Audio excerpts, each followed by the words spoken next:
Amados e queridos, a paz do Senhor Jesus Cristo, que Deus vos abençoe poderosamente a cada um de vocês, amém? Quero ler 1 Coríntios capítulo 15, o versículo 32, que está escrito assim: Se como homem combati em Éfeso contra as bestas, que me aproveita isso, se os mortos não ressuscitam? Eu fico maravilhado com a posição de Paulo, nesse momento, defendendo a ressurreição de Jesus Cristo. Observe, meus queridos, nesse momento que nós estamos aqui falando da palavra de Deus, nos quatro cantos da terra existe mortandade, tem pessoas descendo à sepultura, pessoas morrendo, pessoas voltando para o pó da terra, da onde Deus tirou o homem. Eu quero ler com você Gênesis 3,19, que está escrito assim: No suor do teu rosto comerá o teu pão, até que te tornes a terra, porque dela foste tomado, porquanto é pó, e em pó te tornará. Vamos ler mais um verso, Hebreus 9, 27, está escrito assim: E como aos homens está ordenado morrer uma vez, vindo depois disso o juízo.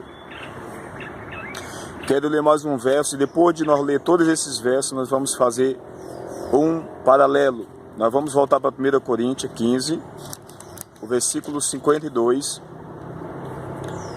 que está escrito assim: No momento, no abrir e fechar de olhos, ante a última trombeta, porque a trombeta soará, e os mortos ressuscitarão incorruptíveis, e nós seremos transformados. Quero ler também o versículo 51. Eis aqui digo um mistério, na verdade nem todos dormiremos, mas todos seremos transformados. Guarda a expressão, mas todos seremos transformados. Observe, eu quero falar aqui sobre o tema a grandeza da obra de Cristo no Calvário. Paulo, ele compreendeu a profundidade da obra de Jesus Cristo. Observe que quando saiu a conversa no meio do povo de Deus de que não haveria ressurreição, Paulo entra nesse tema para tratar desse tema, e quando chega naquele verso 32 de 1 Coríntios capítulo 15, nós observamos que Paulo, ele lutava com todas as suas forças, não temendo a ira dos reis, não temendo a morte de forma alguma. Pois no versículo 32 ele diz: De que me aproveita isso? Se em Éfeso, ou seja, na cidade de Éfeso, ele combateu contra as bestas. As bestas que ele está se referindo são os reis, as autoridades, que estavam se opondo ao Evangelho de Cristo. Estava uma luta, uma perseguição muito grande, muitos servos e servas naquele momento estavam sendo mortos por amor à palavra de Deus. Mas mesmo assim, ele não temia continuar a pregar a palavra de Deus. Enquanto muitos se levantavam para não pregar a palavra, até mesmo, ou seja, debaixo de decreto de morte, Paulo, todavia, como muitos cristãos que ali morreram, seu sangue foi derramado, não parava de glorificar, não parava de adorar, não parava de buscar, mesmo debaixo de decreto de autoridades, que são as bestas, eles continuavam a perseverar na doutrina de Jesus Cristo. E Paulo, como muitos deles, ele fala: de que me aproveita isso, se os mortos não ressuscitam? Ou seja, é a esperança dele, é a esperança do cristão, é a maior esperança do homem pecador, do ser humano na terra, é a ressurreição em Cristo Jesus. Meu querido, minha amada, não existe mais nada precioso no Evangelho do que a morte do ser humano, mas a ressurreição do ser humano em Cristo Jesus. Esse é o propósito central da morte e sacrifício do Filho de Deus. É o plano de Deus. É trazer a regeneração, que é a eternidade, novamente para o homem. É trazer aquilo que o homem perdeu, que é de mais precioso e que era mais precioso, que era um relacionamento eterno que o homem tinha a princípio na criação de Gênesis, que perdeu por conta de um levantar de Satanás contra a criatura de Deus, ou seja, o homem, levando o homem à queda. Entrou o pecado, pelo pecado entrou a morte, morte essa, a morte física. Claro, antes a morte espiritual e por consequência a morte física. E agora nós temos, através do juízo que Deus trouxe sobre a terra, que é a regeneração, através do seu Filho Jesus, mas vindo a regeneração, veio também o juízo, ou seja, o ser humano que ele morre sem Cristo Jesus, ele não entrará na salvação, ele não entrará na vida eterna.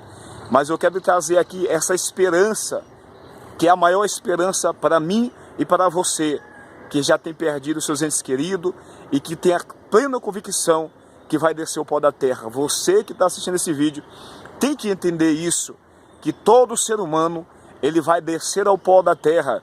Tem sido assim desde o primeiro de nossos primeiros pais, Adão e Eva. Claro que existe uma exceção da igreja de Jesus. Por isso eu li 1 Coríntios capítulo 15, o versículo 51, a parte B. Na verdade, nem todos dormiremos, mas todos seremos transformados.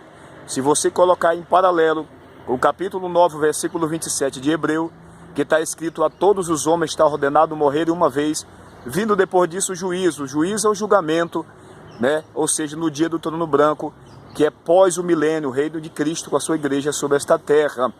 Mas observe, todos os homens estão ordenados morrer uma vez. Aos homens está ordenado morrer uma vez, e não a todos os homens está ordenado morrer uma vez. Por quê? Porque em 1 Coríntios capítulo 15, o versículo 51, parte B do verso, está escrito: na verdade nem todos dormiremos.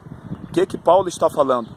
Paulo está falando a mesma coisa que ele falou em 1 Tessalonicenses capítulo 4, o versículo 16 e 17. Porque o mesmo Senhor descerá do céu com alarido e voz de arcanjo e a trombeta de Deus. E os que morrerem em Cristo ressuscitarão primeiro. O grupo de pessoas que vai estar morta ressuscitarão primeiro. O verso 17 segue dizendo: depois nós que ficarmos vivos, seremos arrebatados juntamente com eles a encontrar o Senhor nos ares, e assim estaremos sempre com o Senhor. Quando o Senhor vier sobre este céu, buscar a sua igreja, arrebatar a sua igreja, milhões e milhares pelos quatro cantos da terra estarão posicionados. Esses são os vivos, fisicamente falando, que estarão na presença do Senhor, fiel à sua palavra, e nesse momento serão transformados, ou seja, eles não experimentarão a morte física, mas seu corpo serão transformado imediatamente no piscar de olhos, no abrir e fechar de olhos, e subirão com aqueles que ressuscitarão juntamente a encontrar o Senhor nos ares. Por isso Paulo escreveu também, em 1 Coríntios 15, 51, parte B, na verdade, nem todos dormiremos, ou seja, nem todos morreremos, mas todos serão transformados. Todos serão transformados, tanto os que estão mortos em Cristo, como se vão estar vivos na vinda de Jesus, todos serão transformados. Então, ali é um acréscimo de detalhes que está falando a mesma coisa de 1 Tessalonicenses capítulo 4, versículos 16 e 17. Eu quero trazer a existência, esse entendimento para você, a grandeza da obra de Jesus no Calvário. O ser humano ele tem essa convicção de que um dia vai estar dentro de um caixão, como neste momento milhões e milhares, infelizmente, está descendo a sepultura sem a salvação, sem aceitar o Filho de Deus, sem confessar Cristo Jesus como seu único Salvador e Senhor, que morreu para nos dar a vida eterna. Paulo estava se apegando nisso, ao ponto de renunciar e negar até a morte. Ele diz: de que me aproveita se eu não vou ressuscitar? Porque estou combatendo contra o inferno, combatendo contra os reis, não temendo a morte, porque eu tenho uma convicção de que eu vou ressuscitar em Cristo Jesus. Então, você observa por esse versículo 32 de 1 Coríntios 15, que Paulo ele se apegava com todas as suas forças nessa esperança. Eu vou morrer, podem me matarem, podem me destruir, mas o meu Senhor vai me ressuscitar. E essa é a esperança que eu tenho no meu coração. E na minha vida e na sua vida Não pode ser diferente. Você tem que ter essa esperança. E você que ainda não entregou a vida para Jesus, você que está assistindo esse vídeo em qualquer lugar do mundo, entrega a tua vida para Jesus. Se arrepende dos teus pecados e tenha Jesus como único salvador da sua vida, pois Ele é o nosso espelho. Ele morreu e ressuscitou para que todos aqueles que nele crê vá para o pó da terra, volte para onde Deus tirou, em Gênesis capítulo 2, versículo 7. E formou seu Deus o homem do pó da terra, e soprou nos seus narizes o fôlego da vida, e o homem se fez alma vivente. Mas no capítulo 3, o homem é obrigado a voltar para o pó da terra por causa do mácula do pecado. Mas em Cristo Jesus ele veio trazer a regeneração para nos salvar, nos ressuscitar naquele grande dia. 1 Coríntios capítulo 15, esse contexto todo fala desse grande dia glorioso, onde a morte será vencida, ou seja, a morte que hoje predomina sobre o ser humano. O ser humano ele morre, mas tenha a plena convicção de todos aqueles que morrerem em Cristo Jesus ressuscitará para a vida eterna, para morar com Cristo eternamente. E como está escrito em Apocalipse capítulo 21, versículo 4, e Deus enxugará dos seus olhos toda lágrima, e não haverá mais morte, nem dor, nem clamor, nem sofrimento, porque as primeiras coisas já são passadas.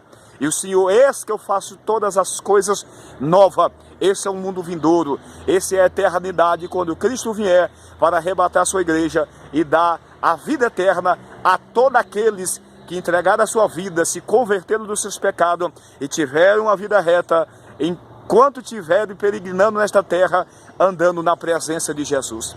Apocalipse capítulo 2, versículo 10, parte B. Ser fiel até a morte e dar-te-ei a coroa da vida. Que Deus vos abençoe poderosamente em nome de Jesus. Quero orar pela tua vida neste momento. Pai, neste momento eu quero apresentar todas as vidas neste momento. Através deste vídeo, visita os seus corações, os seus pensamentos, entendimento. Quebra a barreira e fortaleza, joga por terra as falsas doutrinas, o engano, e abre, Senhor, o entendimento de cada um, para que compreenda a obra do Senhor e a grandeza do Calvário, que trouxe regeneração e vida eterna para todo aquele que crê no Senhor, em nome de Jesus. Fique na paz e Deus abençoe.